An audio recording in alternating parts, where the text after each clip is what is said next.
तो ये मेरा बहुत ही अच्छा सब्जेक्ट है, बहुत ही मेरा पेट सब्जेक्ट है। इसमें आइए हम लोग थोड़ा सा इसका बैकग्राउंड को थोड़ा सा हम लोग देख लें।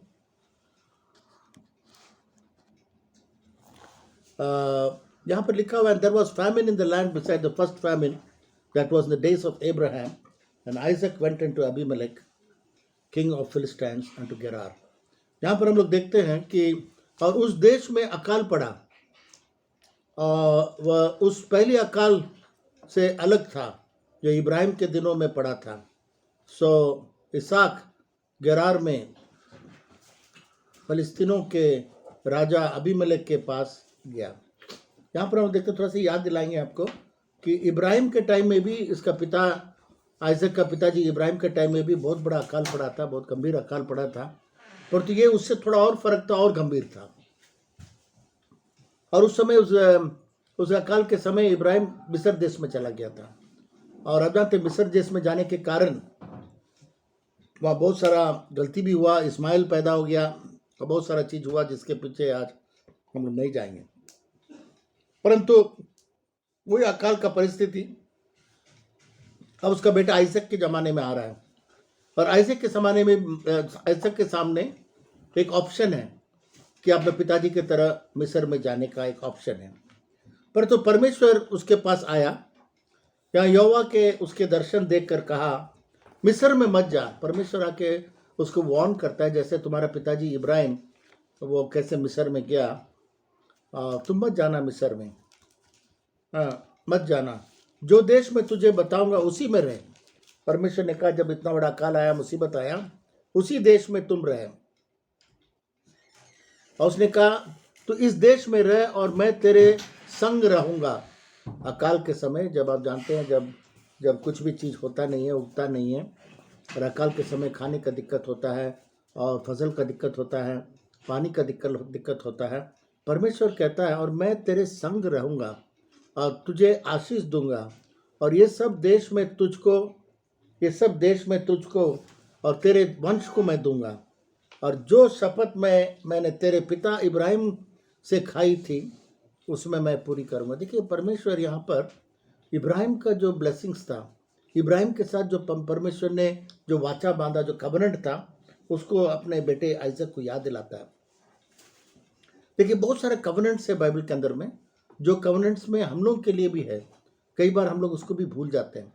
इब्राहिम का जो कवनेंट था, इब्राहिम का जो आशीष था, केवल आइजक को ही नहीं था। नया नियम में हम लोग देखते हैं गलतियों की किताब में, यीशु मसीह क्रूस पर बलिदान होने के कारण और हम लोग जो यीशु मसीह ग्रहण करने के कारण हम लोग भी इब्राहिम का संतान हो जाते हैं, जबकि हम लोग यहूदी नहीं हैं, हम लोग इब्राहिम के संतान नहीं हैं, पर यीशु के चलते बाइबल में लिखा हुआ है हम लोग इब्राहिम का संतान हो जाते हैं। इब्राहिम का संतान होने के कारण उसका जितना भी प्रोमिसेस है, परमेश्वर ने जितना आशीष इब्राहिम को उत्पत्ति का 12 दिया 1 से 4 आप देखेंगे, सारा आशीष जो दिया है वो आशीष आपके लिए मेरे लिए भी है, जो यीशु मसीह ग्रहण किए हैं, जो यीशु मसीह ग्रहण करके परमेश्वर का संतान हम लोग हो गए। तो इब्राहिम का कवनेंट हम लोग को भी वही ये होता है, हम लोग को भी हो जाता है। तो ये कई बार ऐसा होता है हम लोग इस कवनेंट को हम लोग नहीं समझ पाते हैं, इस कवनेंट को हम लोग अपना नहीं पाते हैं, ये सारे वायदों को अपना नहीं पाते हैं, और हम लोग कई बार भूल जाते हैं। आइजक भी भूल गया, वो शायद मिस्र में जाने के लिए तैयार हो गया था, तो परमेश्वर आके उसे कहता है तू इसी देश में रहे, तुमको तुम्हारे पिताजी की तरफ मिस्र में जाने की जरूरत नहीं, और मैं तेरे संग रहूंगा। परमेश्वर याद दिलाता है मैं तेरे संग रहूंगा और तुझे आशीष दूंगा, और ये सब देश में तुझको और तेरे वंश को दूंगा, और जो शपथ मैंने तेरे पिता इब्राहिम से खाई थी उसे मैं पूरा करूंगा। देखिए इब्राहिम का आशीष को परमेश्वर याद दिलाता है।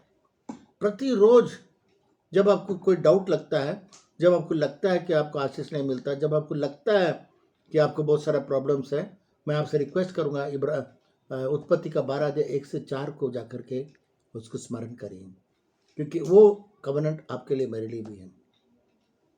जेनेसिस चैप्टर 12 वर्स, आइए उसको हम लोग देख लेते हैं। जेनेसिस चैप्टर 12, हाँ निकाल लीजिएगा, माफ करिए उसको। जेनेसिस चैप्टर 12, हाँ उत्पत्ति का 12 अध्याय 1 से 4 को हम लोग देखेंगे कि परमेश्वर ने क्या वायदा किया है। Now the Lord had said to Abraham, get thee out of your country and from the kindred and from the father's house and to the land that I will show you, और मैं तुझे से एक बड़ी जाति बनाऊंगा। देखिए ये कवनेंट आपके लिए मेरे लिए भी है। और तुझे आशीष दूंगा और तेरा नाम बड़ा करूंगा। कभी आपने सोचा ये जो प्रॉमिस और ये जो कवनेंट जो परमेश्वर ने इब्राहिम के साथ किया, वाचा बांधा है, ये आपके लिए मेरे लिए भी है। चाहे कोई भी XYZ, आपका नाम वहां पर लगाइए कि प्रभु तेरे नाम को बड़ा करेगा और तू आशीष का मूल होगा, और जो तुझे आशीर्वाद देगा उन्हें मैं आशीर्वाद दूंगा। देखिए कितना बड़ा ब्लेसिंग है। जो आपको ब्लेस करेगा परमेश्वर उसको ब्लेस करेगा, और जो तुझे कोसेगा, कर्स करेगा, उसे मैं श्राप दूंगा। परमेश्वर कहता है, परमेश्वर श्राप देगा, ये आदमी का श्राप नहीं है। और भूमंडल के सारे कुल तेरे द्वारा आशीष पाएंगे। ये सब जितने हम लोग आज देख रहे हैं इस यूथ ओरिएंटेशन को, सब लोग कहेगा ये मेरे लिए है, ये मेरे लिए। जब आपका प्रॉब्लम आएगा, जब आपके सामने में डाउट आएगा, जब आपके सामने में शैतान जो बहुत बड़ा डिस्करेजमेंट सब लाएगा, तब इसको याद दिलाए। उसी तरीके से परमेश्वर ने क्या किया, परमेश्वर ने इसहाक को, इब्राहिम का बेटा को परमेश्वर ने याद दिलाया कि मैंने तेरे बाप के साथ क्या वायदा किया है, इसलिए तुमको यहाँ से जाने का जरूरत नहीं है, तुमको यहाँ से जाने का जरूरत नहीं है। और देखिए यहाँ पर क्या है, देखिए किस प्रकार से परमेश्वर याद दिलाता है। और मैं तेरे वंश को आकाश के तारागण में समान करूंगा, और मैं तेरे वंश को आकाश के तारागण के समान करूंगा, और मैं तेरे वंश को ये सब देश दूंगा, और पृथ्वी की सारी जातियों तेरे वंश के कारण अपने को धन्य मानेंगे। आपके चलते सारे देश तुमको धन्यवाद देगा। और आगे देखिए, क्योंकि इब्राहिम ने मेरी मानी और जो मैंने उसे सौंपा था उसको, और मेरी आज्ञाओं, विधियों और व्यवस्था का पालन किया। परमेश्वर इब्राहिम ने उसकी आवाज़ को सुना था। अब स्थान के लोगों ने, तो यहाँ पर हम लोग देखते हैं, दूसरा सब्जेक्ट में चला जाता है, तो यहाँ पर परमेश्वर आकर के आइसक को याद दिलाता है कि इब्राहिम के साथ, उसके बाप के साथ परमेश्वर ने क्या वाचा बांधा है। ये बहुत इंपॉर्टेंट है। उसके चलते हम लोग को ना ब्लेसिंग मिलता है। इब्राहिम को जितना ब्लेसिंग था, एक एक को जाके गिनती करेगा, वो सारा आशीष हम लोगों के लिए है, विदाउट फेल, आंख मीच करके वो ब्लेसिंग हम लोगों के लिए है। जब इजराइल लोग धन और दौलत के साथ जब मिस्र में से निकल के आए, परमेश्वर उनको याद दिलाता है। ये मत सोचेगा कि आपका मेहनत से या आपका बुद्धि से, आपका कुरपाट से आपने इतना धन पाया। मैंने तुमको इसलिए धन दिया क्योंकि बाप दादों के साथ मैंने वाचा बांधा, तुम्हारे इब्राहिम के साथ वाचा बांधा, इसलिए तुम लोग आशीर्वाद हो। आज भी मेरे प्रिय मित्रों, अगर हम कुछ भी नहीं करेंगे तो भी इब्राहिम का जो वाचा बांधा गया, उसके चलते गॉड हम लोग को ब्लेस करता है। कई बार हम लोग सोचते हैं अच्छा विश्वासी कुछ नहीं करता, कैसे उसको इतना आशीष है? इसलिए उसका इतना आशीष है क्योंकि परमेश्वर ने उसको पूर्वजों से, इब्राहिम से परमेश्वर ने ऑलरेडी एक कवनेंट कर लिया, एक वाचा बांध लिया, और उस वाचा के चलते हम लोग कुछ भी नहीं करेंगे, गॉड विल ब्लेस यू। कभी कभी सोचते हैं अरे कुछ नहीं करता, कहाँ से ब्लेसिंग आता है? इतना ब्लेसिंग कहाँ से आता है? आना ही है। जो इब्राहिम का ब्लेसिंग को विश्वास करेगा, क्लेम करेगा, उसके घर में, उसके जीवन के अंदर में आशीष आना ही है। तो यहाँ पर बीच में जरा सा दुर्घटना हुआ, ताकि जैसा इब्राहिम के जीवन में आया और वो भी अपना छिपाने की कोशिश किया, उसका पत्नी को बहन करके बताया, और वो उस ज़माने में राजा भी उसको अपना पत्नी करके लेना चाहता था। तो वही चीज़ उसका बेटे के जीवन में भी आया, वो भी ऐसे ही किया। कई बार देखिएगा बाप का जो होता है ना, वो बेटा के ऊपर रिपीट करता है। जैसे बाप करता है उसी प्रकार से बेटा भी करता है। इसलिए बाप लोगों को बहुत होशियार रहना है कि ऐसा चीज़ कुछ मत करिए जो कि आपका बेटा आपको रिपीट करेगा। आप शराब पिएंगे तो ऑटोमेटिकली एक समय आएगा आपका बेटा भी शराब पीना शुरू करेगा, आपका बेटा सिगरेट पीना शुरू करेगा। जो जो काम आपने किया है ऑटोमेटिकली ऐसा होता है कि जैसा बाप किया उसे बेटे का भी करने लगा।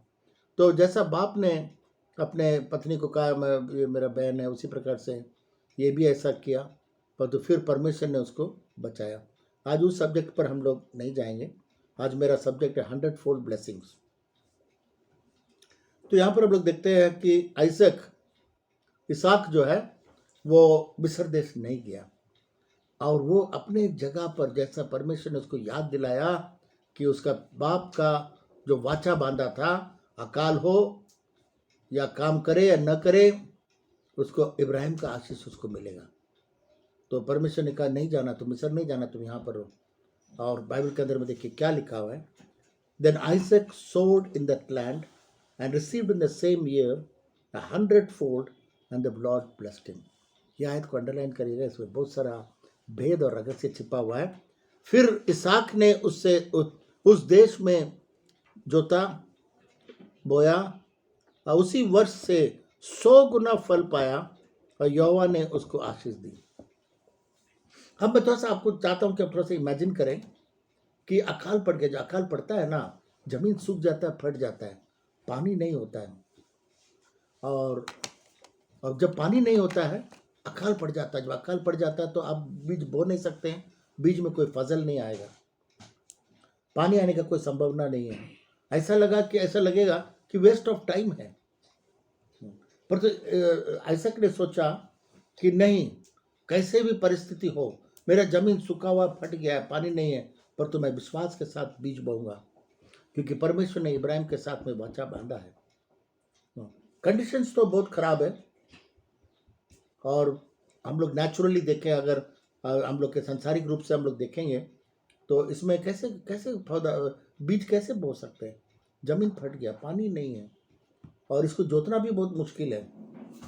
बट ऐसा बहुत बोल्ड करके जब परमेश्वर ने उसको बताया कि इब्राहिम के साथ मैंने ये वाचा बांधा, इब्राहिम का आशीष तुम्हारे ऊपर में है, इसलिए तुमको मिस्र जाने का जरूरत नहीं है। कई बार हम लोग के जीवन का ऐसा हम देखते हैं कि नहीं होगा, इसमें कोई लाभ नहीं होगा, है ना, इसको कोई लाभ नहीं होगा। पर तो अगर परमेश्वर का वचन को हम लोग मानेंगे और खराब परिस्थिति में भी हम लोग बीज बोएंगे तो 100 गुना फल हम लोग को मिल सकता है। हो सकता है हम लोग के पास में ज़्यादा एजुकेशन नहीं है, हो सकता है हम लोग के पास ज़्यादा टैलेंट नहीं है, हो सकता है हम लोग ऐसे जगहों पर, ऐसे नेबरहुड में है या ऐसा पड़ोसी में है जहाँ पर किसी भी प्रकार का हम लोग का लाभ नहीं हो सकता है, और सब प्रकार का मतलब नेगेटिवनेस और ऑड जो बोलते हैं कि कोई उपाय नहीं नजर आ रहा है, ऐसे परिस्थिति में हम लोग हैं। पर तो परमेश्वर बोलता है नहीं, ऐसा काम करो, तुमको मिस्र जाने का जरूरत नहीं है, तुम यहीं पर बो और यहीं पर तुम जोतो। आश्चर्य तब होगा जब हम लोग परमेश्वर का आज्ञा को पालन करेंगे। आश्चर्य तब होगा जब हम लोग भागेंगे नहीं। कई बार हम लोग के जवान लोग को मैं एक चीज में बताना चाहूंगा, जब परिस्थिति बहुत कठिन हो जाता है लोग भागना शुरू करते हैं। कई बार जब देखते हैं, बहुत लोग सोचते हैं कि हम सेवा करेंगे तो हमको क्या मिलेगा। कई बार दोस्त लोग भी बोलेंगे, आपके आयुरी लोग भी बोलेंगे, तुम सेवा करोगे तो क्या मिलेगा, कहाँ से तुम पैसा पाओगे, कैसे घर चलाओगे, किधर से तुम क्या करोगे। बोलने वाले लोग बहुत, ऐसा लगेगा परिस्थिति में कहीं पर ये उग नहीं सकता है, जमीन पूरा फट गया है, पानी नहीं है, बीज बो के भी कोई फायदा नहीं है, ऐसा लगेगा कि एकदम ड्राई लैंड हो गया है जहाँ पर एक पैसा हम लोग को नहीं मिलेगा। ऐसा परिस्थिति होता है हम लोग का जीवन के अंदर में। कई जवान लोग आज सेवकाई में इसलिए भी नहीं आते हैं, सोचते हैं कि मैं सेवा करने जाऊंगा तो मुझे कहाँ से पैसा मिलेगा, कहाँ से मैं घर चलाऊंगा। मेरे प्रिय मित्रों, पर इब्राहिम का आशीष आपके ऊपर में है, और जब आप एक हर परिस्थिति में लगे रहेंगे तो आप मिरेकल को आप देखेंगे। आइजैक दौड़ा नहीं, उसने अपने लेबर लोग को बुलाया होगा, मजदूर को बुलाया होगा, इसको खेत को जोतिए, तो लोग बोला है कैसे आदमी है, पूरा पानी नहीं है, जमीन फट गया है, अकाल देख नहीं रहा है। नहीं बाबू, तुम जोता होगा, लोग कुड़कुड़ाया होगा, लोग उसके ऊपर में देखा होगा ये कैसा पागल आदमी है, ऐसा अकाल के समय पर ऐसा काम करवा रहा है हम लोग से। हाँ, उसको बोला बीज बो, तो बोला सर मिट्टी है, पानी नहीं है, फट गया है, क्या होगा। वो जब वो बोने लगा, परमेश्वर लिखा हुआ है कि उस खेत के अंदर में जहाँ कभी कोई अनाज नहीं आ सकता है, 100 गुना फल लाया। Praise the Lord. मेरे प्रिय मित्रों, जब परमेश्वर आपके संग रहेगा, परमेश्वर ने क्या कहा आइजैक को कि मत जाना तुम मिस्र में, भागना नहीं, तुम छोड़ करके इधर मत जाना, मैं तेरे संग रहूंगा, और मैं इब्राहिम को जो मैंने आशीष दिया वो तुम्हारे जीवन के अंदर में आएगा। जो मैंने उसके साथ प्रतिज्ञा किया वही चीज़ तुम्हारे साथ में भी होगा, और वो होना ही है। इसलिए तुम्हारे साथ मैं हूँ। सबसे पहला चीज़, परमेश्वर आपके साथ है या नहीं है। मैं आपको बता दूं, इस लॉकडाउन के समय बहुत लोग भाग गया, बहुत लोग का नौकरी चला गया, बहुत लोग का खाने का दिक्कत हो गया, बहुत लोग का, मैं आपको बता रहा हूँ परमेश्वर हम लोग के संग रहा। ये लॉकडाउन में हमको कभी जरा सा भी हम लोग को नहीं लगा कि लॉकडाउन है, या किसी भी प्रकार का कमी नहीं हुआ, ना पैसे का, ना खाने का, ना कुछ, और आत्मा भी भरपूर परमेश्वर ने दिया। Praise the Lord. मेरे प्रिय मित्रों, मसीह लोगों के लिए जो परमेश्वर को जानते हैं, उन लोगों के लिए अकाल हो या कुछ हो, डजेंट मैटर। अगर इकोनॉमी चला गया है और डिप्रेशन आ गया है, मनी का गरीबी हो गया है, देश में लोग पैसे के लिए मारामारी कर रहे हैं, नौकरी नहीं है, खाने के लिए कुछ नहीं है, अगर परमेश्वर आपके संग में है, you will not lack of anything. Bible में लिखा हुआ, अगर यहोवा मेरा चरवाहा है तो उसका कोई चीज़ का घटी नहीं होगा। तो आज आपका कौन चरवाहा है? अगर आपका चरवाहा यीशु मसीह है, प्रभु है, परमेश्वर है, तो आपको किसी बात का घटी नहीं होगा, क्योंकि बाइबल में लिखा हुआ है धन ईश्वर की तरफ से आता है ना। अकाल से नहीं, अकाल हो या न हो, उसके लिए परमेश्वर के लिए कोई फर्क नहीं पड़ता है। परमेश्वर के बच्चों के लिए कोई फर्क नहीं पड़ता है। मैं कई गवाही सुना हूँ लोगों का टीवी के ऊपर में, अमेरिका में भी कई जगह पर लोग बताए, इस लॉकडाउन में हम लोग को पता ही नहीं चला लॉकडाउन है, इसमें हम लोग भरपूर आशीष परमेश्वर से पाया। मैं भी बोल सकता हूँ, जो लॉकडाउन नहीं होने के समय पर जो हम नहीं पाए, वो सब लॉकडाउन के समय परमेश्वर ने मुझे आशीष दिया। मेरे प्रिय मित्रों, दो चीज़ बहुत इंपॉर्टेंट है। नंबर वन, अगर परमेश्वर आपके संग रहेगा, कोई चीज़ का कमी नहीं। भाग्य मत। लोग बोलेगा ईश्वर जाने से तुमको क्या मिलेगा, इतवार को गिरजा में जाने से क्या मिलेगा, प्रभु का सेवा करने से तुमको क्या मिलेगा, बाइबल पढ़ने से क्या मिलेगा, प्रार्थना करने से क्या मिलेगा, प्रचार करने से क्या मिलेगा। जाओ ना कहीं पर नौकरी खोजो, कहीं पर कुछ करो, तो परमेश्वर आकर के ऐसा को कहीं मत भागना बेटा, कहीं नहीं, नो वेयर। मैं तेरे संग रहूंगा और तुमको आशीषदायक बनाऊंगा। तो तुम्हारे पिताजी के साथ जो मैंने वायदा किया है वो सारा चीज तुम्हारे लिए होगा। आज परमेश्वर आपके लिए भी यही बोल रहा है। आज बहुत सा मेरे साथ बहुत लोग सेवा के लिए निकले, आज नहीं है, भाग गए, चले गए। बहुत सारे जवान लोग भी आए मेरे साथ, प्रभु को देख करके बहुत लोग आए, पर आज सेवकाई में नहीं है, क्योंकि निराश हो गया। बहुत सारे लोग से क्या मिलेगा, क्या नहीं मिलेगा। इसलिए मत जाइए, कुछ मिलेगा, मिलेगा। परमेश्वर का राज्य को खोज करो, बाकी सारी वस्तुएं मिलेगी। मैंने अपनी नौकरी छोड़ करके आया, मुझे नहीं मालूम कल का खाना मुझे कहाँ से मिलेगा, तो आज तक परमेश्वर ने मुझे संभाला। आज तक मेरे सारे ज़रूरतों को मैंने परमेश्वर ने पूरा किया। कभी कभी मैं सोचता हूँ, मेरे पास कोई सरकारी नौकरी नहीं था, मेरे पास कोई ऐसा कोई बड़का मेरा धन नहीं था, पर तो परमेश्वर ने मेरे प्रत्येक ज़रूरतों को पूरा किया। परमेश्वर मेरे संग था, और आज भी परमेश्वर मेरे संग में है, और परमेश्वर मुझे आशीष देता है। बहुत सारे लोग इससे चले गए, कहाँ कहाँ खोज खाद में चले गए, आज कहाँ है पता नहीं है। मेरे प्रिय मित्रों, जो नौकरी करते हैं उनसे अच्छा परमेश्वर ने मुझे रखा है, मैं दावा के साथ कह सकता हूँ। इसलिए मेरे प्रिय मित्रों, डरिएगा नहीं, भागिएगा नहीं, निराश मत होइएगा। अकाल से आपको कोई मतलब नहीं है, लॉकडाउन से भी कोई मतलब नहीं है। एक समय आएगा आपके पास नौकरी नहीं है, कुछ नहीं है, परमेश्वर आपको सब कुछ पूरा करेगा। एक भाई को मैं जानता हूँ, उसने प्रभु का सेवा कर रहा था, उसका बाप मर गया। उसका बाप मरने के बाद सरकार उसको नौकरी दे रही थी अनुकंपा में। उसने कहा मैं नहीं लूँगा, छोटा भाई को दे दिया। बोला परमेश्वर मुझे देखभाल करेगा। कुछ दिन पहले मेरे पास आया और बोला परमेश्वर मुझे कोई कमी नहीं रखा, मेरे सारे ज़रूरतों को परमेश्वर पूरा कर रहा है। हम कहीं से आपसे भी हम सपोर्ट नहीं लेते हैं, तो परमेश्वर मेरे लिए पूरा करता है। मेरे प्रिय मित्रों, परमेश्वर का पूरा करने का तरीका दूसरा है। अकाल में भी परमेश्वर आपको भरपूर रखने का प्रभु क्षमता रखता है। इस्राएल लोग आप जानते हैं, वहाँ उस समय जब अकाल पड़ा था, तो उस समय परमेश्वर ने किस प्रकार से जोसेफ को ले गया, और वहाँ पर वो वहाँ का प्राइम मिनिस्टर बना, और उसके द्वारा सारे इस्राएल लोग बच गया, नहीं तो मर जाता, यीशु मसीह का वंशावली भी खत्म हो जाता। पर तो परमेश्वर ने उसको भरपूर दिया। तो इसलिए मेरे प्रिय मित्रों, बीज को बोइए, है ना, बीज को बोइए जब आपको कोई परिस्थिति नजर नहीं आता है, कोई आपको नजर नहीं आता है। दो चीज आज सुबह आज मैं यूथ ओरिएंटेशन में जवानों को मैं बताऊंगा। नंबर वन, परमेश्वर के संग रहिए। जब परमेश्वर आपके साथ रहेगा, किसी का जरूरत नहीं है, कोई पैरवी का जरूरत नहीं है, कोई पैसा वाला का जरूरत नहीं है, कोई मिलियनर का जरूरत नहीं है। तो बड़ा पैसा वाला का जरूरत नहीं है। अगर गॉड आपके संग रहा, जैसा इजराइल के साथ परमेश्वर के कहा आइजक को, मैं तेरे संग रहूंगा। अगर परमेश्वर हम लोग के संग में रहेगा, कोई किसी का जरूरत नहीं, don't need any body. Number 2, परमेश्वर जो बोलेगा उसको आज्ञा को पालन करना। परमेश्वर का भागो मत। आज बहुत सारे लोग सेवा के लिए निकल के आए, आज भाग गया। जब परिस्थिति आया, कठिन परिस्थिति आया, भाग गया। मुसीबत आया, भाग गया। बहुत सारे लोग यीशु मसीह ग्रहण करके मंडली में आए, चर्च में आए, पर तो देखा बहुत सारा मुसीबत आया, कठिनाई आया, भाग गया।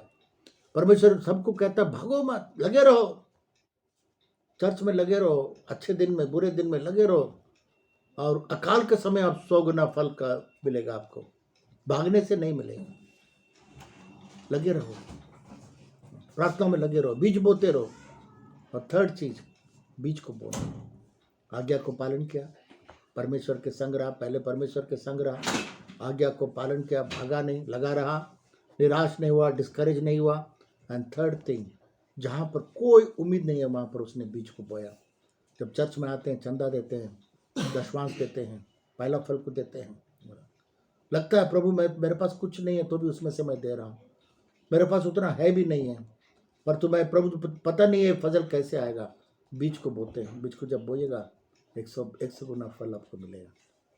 बोइए, परमेश्वर के लिए बोइए, अकाल के समय बोइए, जब मुसीबत के समय बोइए, जब आपका पैसा नहीं है उस समय परमेश्वर के लिए बोइए। कई बार लोग बोलता है जब आपको बहुत पैसा मिल जाएगा तब प्रभु को देंगे, वो दिन कभी नहीं आएगा। मैं आपको बता दूं, कभी नहीं आएगा, वो पैसा भी आपको कभी नहीं मिलेगा। जब आपका मुसीबत के समय, कठिनाई के समय, जब आपको लगता है इसमें मुझे कोई फजल नहीं मिलेगा, उस समय बीज बोइए।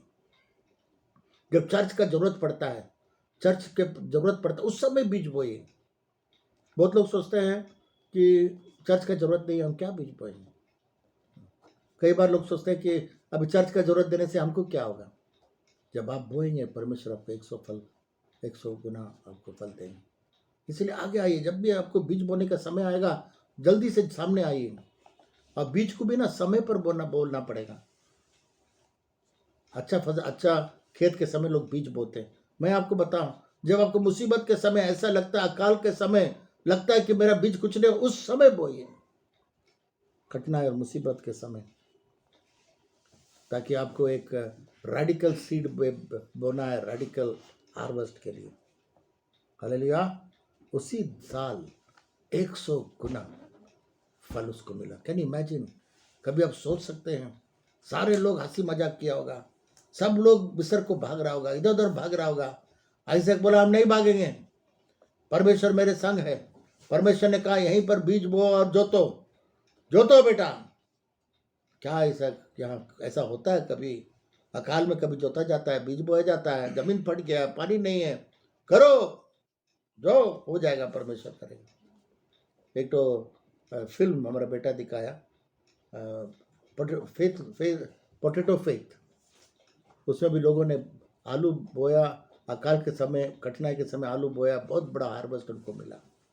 उस फिल्म को आपको देखना बहुत जरूरी है। इसलिए मेरे प्रिय मित्रों, हम लोग का वो एटीट्यूड होना चाहिए। मुझे समझ में नहीं आता है, ये मेरा प्रिंसिपल से दूर है, ये बोने का तरीका से अलग है, और ये कॉमन सेंस है कि अकाल के समय जमीन फट गया, पानी नहीं है, और उसमें कोई बीज बोना, जोतना, ये कॉमन सेंस नहीं दिखाता। परमेश्वर का हम लोग के लिए देखिए, हम लोग सुपर नेचुरल लोग हैं, हम लोग के साथ में सुपर नेचुरल गॉड है। हम लोग का परिस्थिति संसार के लोगों के तरह नहीं है, हम लोग का सोच संसार के लोगों की तरह सोच नहीं है। We have a miracle working God. हम लोग के पास में एक आश्चर्यकारी परमेश्वर है, जो अकाल में भी बीज बो करके 100 गुना लाने वाला परमेश्वर हम लोग के साथ में, और वो हम लोग के साथ में कुछ भी कर सकते हैं। बाइबल के अंदर लिखा, सामर्थ देने वाला यीशु के साथ, यीशु के द्वारा मैं सब कुछ कर सकता हूँ, सब कुछ कर सकता हूँ। जब परिस्थिति एकदम डार्क है मेरे प्रिय मित्रों, जो कहीं पर आपका उम्मीद नहीं है, कहीं पर आपको कोई चांस नहीं है, अड़े रहिए, और अब देखिएगा वहां पर परमेश्वर का आशीष आपको आने लगेगा। पतरस रात भर जाल डाला, कोई मछली उसको नहीं मिला, बहुत निराश हो गया, क्योंकि आज क्या खाने के लिए ले जाएं, घर में कुछ नहीं। आज उसके बच्चे लोग क्या खाएंगे, सब ड्राई। No money. मछुए लोग आज भी उतना अमीर नहीं है। उस समय तो मछुए लोग बहुत गरीब थे, क्योंकि आज का ज़माना जैसा नहीं है। आज के ज़माने में भी गरीब मछली पकड़ने वाले लोग बहुत गरीब हैं। और यीशु मसीह के समय आप सोचेगा बहुत ही गरीब था। अगर मछली नहीं पकड़ेगा तो घर में खाना नहीं। ऐसा परिस्थिति में जाल को साफ कर रहा था। यीशु मसीह के साथ में बहुत भीड़ उसका प्रचार सुन रहा था। उसको एक पुलपिट का जरूरत था, थोड़े लोगों से दूर होने का जरूरत था। उसने देखा पतरस जाल को साफ कर रहा है, कोई मछली नहीं मिला। यीशु मसीह पूछा, तुम नाव को तो मुझे दे दे। उसने उस नाव को दिया और यीशु मसीह खड़ा होकर के उसमें प्रचार किया। शायद आप और मैं होते तो हम उसको गाली देते, क्या हमको एक भी मछली नहीं मिला और ऊपर से मेरा नाव भी मांग रहे हो, हाँ जाओ भागो यहाँ से। पर तो उसने यीशु मसीह के लिए अपना नाव, यीशु मसीह कौन है उतना भी उसको नहीं मालूम, अपना नाव को यीशु मसीह के लिए दे दिया। यीशु मसीह जब प्रचार करने के बाद पतरस से कहा, तुम्हारा जाल को एकदम गहरा में जाके डालो। ऊपर से नीचे देखा होगा यीशु मसीह को, एक कौन सा पागल आ गया मेरे पास। बचपन से हम लोग बाप दादा के जमाने से हम लोग मछली पकड़ते हुए आए हैं। जाल तो हम लोग रात को डालते हैं, दिन में जाल नहीं डालते हैं, मछली तो भाग जाएगा। ये हम लोग का प्रिंसिपल का विरोध में है, ये मछली पकड़ने का नियम के विरोध में है। ये हम लोग का बिजनेस में, या हम लोग का जो चीज़ हम लोग जानते हैं उसके लिए बदनामी है। पूरा संसार हंसेगा कि ये कैसे आदमी लोग दिन में जाके जाल डाल रहा है, अगेंस्ट ऑल प्रिंसिपल्स ऑड। यीशु मसीह बोला, जाओ गहराई में जाल डालो। पतरस ने देखा ये आदमी पागल होगा, ये क्या है पता नहीं, पर तो खुदा का शुक्र है उसने आज्ञा को पालन किया। आइजक ने भी पालन किया। कोई चांस नहीं है, नेचुरल चांस नहीं है, सांसारिक रूप से कोई चांस नहीं, कोई होप नहीं है। परमेश्वर ने कहा, यीशु ने कहा जाओ जाल डालो। उसने उसका आज्ञा को पालन किया, वहां जाके जाल डाला। उसके बाद तो आप जानते हैं, जाल फटते मछली आया। उन लोग और भी नावों को बुलाना पड़ा बचाने के लिए, तो नाव से डूब जाते, उतना मछली आया। उतना बड़ा मिरेकल हो गया जब उसने परमेश्वर का आज्ञा को पालन किया। मेरे प्रिय मित्रों, आपको भी मैं आज कहना चाहूंगा, परिस्थितियों को मत देखिए, ड्राइनेस को मत देखिए, एम्प्टीनेस को मत देखिए। परमेश्वर जो बोलता है उसको करिए। प्रेरितों का शिक्षा में बढ़ते रहिए, संगति में, रोटी तोड़ना में, प्रार्थना करने में लगे रहिए। लगता है कि आपको कुछ नहीं मिलेगा, पर तो मैं आपको बताना चाहूंगा, आपको जाल फटते हुए मछली आपको मिलेगा। परिस्थितियों को मत देखिए। आज लॉकडाउन को देख करके बहुत लोग प्रेयर में नहीं आते हैं, एक एक्सक्यूज हो गया लॉकडाउन के लिए। मेरे प्रिय मित्रों, लॉकडाउन के समय जाइए, परमेश्वर के पास में जाइएगा। अब आपके लिए लॉकडाउन में कोई कमी नहीं होगा, अगर परमेश्वर आपके संग में। इतना मछली उसको मिला कि वो जिंदगी में कभी इतना मछली नहीं पाएगा। एक रात के अंदर में लाखपति हो गया। तुरंत प्लान किया हुआ, मछली ले जाएंगे, अब घर बनाएंगे, बेचेंगे, 2 तला मकान बनाएंगे, वो करेंगे, ये करेंगे। पर तो जब इतना बड़ा मिरेकल पतरस ने देखा, वो अपने चरणों में गिर गया और प्रभु से कहा, प्रभु मैं एक पापी हूं।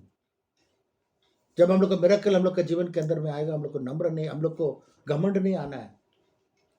मिरेकल हम लोग को नम्र करना है। और पतरस एकदम चरणों में, यीशु मसीह के चरणों में गिर गया और सारा छोड़ करके यीशु मसीह के पीछे हो लिया। हालेलुया। जब आप मिरेकल को देखेंगे तब आप परमेश्वर यीशु मसीह के पीछे चलने लगेंगे। मेरे जीवन के अंदर बहुत सारा मिरेकल्स देखा मैंने, बहुत सारे अकालों को मैंने देखा, बहुत सारे ड्राई पीरियड्स को मैंने देखा, बहुत सारे ऐसे परिस्थितियों को मैं देखा कि इसमें कोई उपाय नहीं है, कुछ नहीं हो सकता है, पर तो उसमें भी परमेश्वर आशीष को लाया। एक लाइन पर, पुलिस लाइन के लिए मैं प्रार्थना करता था, इस एरिया को मैं प्रार्थना करता था। आज बहुत सारे लोग परमेश्वर को पा रहे हैं। मैं एक घर में गया था, एक गांव में मैं गया था, मसाजोड़ का ब्रिज उज पार करके उस गांव में गया था। वहाँ एक नामधारी परिवार था, एक जो मसीह को पूर्ण रूप से अपने आप को बाइबल के सारे वचन के अनुसार पालन नहीं किए थे, उद्धार नहीं पाए थे, दोबारा जन्म नहीं पाए थे, पानी का बपतिस्मा नहीं ली, पवित्र आत्मा नहीं पाए थे, इन सब बातों का अनजान थे। हमने बड़े कष्ट उठा करके पैदल गए उनके घर में, बहुत अच्छा से खातिरदारी किया, खाना दिया, ठहरने के लिए दिया, सब इतना अच्छा हम लोग को देखभाल किया। तो जो भी बातें हम लोगों ने बताया दोबारा जन्म पाने के लिए, पानी का बपतिस्मा लेने के लिए, पवित्र आत्मा पाने के लिए, वो लोग सबको इनकार कर दिया। वो लोग उस पर विश्वास करने के लिए तैयार नहीं है, उसको वो लोग ठुकरा दिया। तो वहाँ से फिर वापस आए, बहुत निराश हो गए हम कि ऐसा सूखा ज़मीन पर हम लोग गए और कभी जाने का कोई ज़रूरत नहीं। पर तो बहुत साल बाद जब मैं एक दिन चर्च ख़त्म करके आया बाहर में, मैं देख रहा हूँ एक परिवार है, एक माँ है, उसका 3 बच्चे हैं, 4 बच्चे हैं और उनका पति भी है।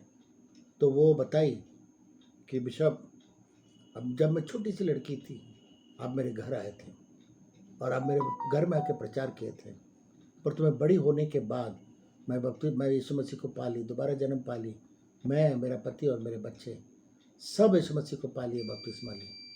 तो मुझे इतना खुशी लगा कि हम लोग ऐसा परिस्थिति में गए थे, ऐसा जगह पर गए थे, वो लोग कोई भी अपना जीवन परमेश्वर को देने के लिए तैयार नहीं था, परंतु उस घर में से छोटी सी लड़की बड़ी होकर के पूरा परिवार उसका, आज सारे परिवार उसका प्रभु का सेवा करते हैं। मुझे कितना आनंद लगता है। कई बार हम लगते हैं कि बस सूखा जमीन पर हम लोग हैं, पर तो मेरे प्रिय में होता है सूखा जमीन से भी 100 गुना फल हम लोग को मिलेगा। निराश मत होइए, परमेश्वर जो बोलता है उसको करते रहिए, करते रहिए, करते रहिए, उसमें भी आपको प्रतिफल मिलेगा, उसमें फल मिलेगा। सूखा जमीन भी आपके पास में जवाब देने लगे और 100 गुना फल आएगा। जिस घरों में मैंने जाके पैर रखा, जो दोबारा जन्म नहीं पाना चाहते थे, प्रभु को नहीं पाना चाहते थे, जिस घर में मैंने पैर रखा, प्रभु ने उन लोग को उद्धार दिया। वे लोग उद्धार का आनंद को पाया और परमेश्वर की खुशी के अंदर में प्रवेश किया। पहले तो ऐसा लगता है कि शायद इनमें से कोई प्रभु में नहीं आएगा, लगता है कि ये लोग कभी प्रभु में नहीं आ पाएगा, पर तो मेरे प्रिय मित्रों, समय जब आ जाता है 100 गुना फल मिल जाता है। इसलिए मेरे प्रिय मित्रों, परिस्थितियों को देख करके कभी मत भाग जाइए, परिस्थिति को देख करके कभी निराश होकर के रिजाइन मत करिए। आइजैक वैसे करने जा रहा था, देखा अकाल हो रहा है, चलो पिताजी की तरह, है ना, पिताजी की तरह भागे हम लोग भी मिस्र देश। परमेश्वर आके उसको रोक दिया। आज परमेश्वर आपको भी रोक रहा है। परमेश्वर के लिए अकाल हो, इकोनॉमिक प्रॉब्लम हो, देश में गरीबी आए, कुछ भी आए, मेरे प्रिय मित्र, बाढ़ भी आए, परमेश्वर आपके लिए बचत, सुरक्षा, 100 गुना फल आपके लिए रखा है। इसीलिए प्रभु यीशु मसीह क्रूस पर बलिदान हुआ, ताकि आप और मैं उस सारे आनंद के अंदर में हम लोग प्रवेश करने पाए।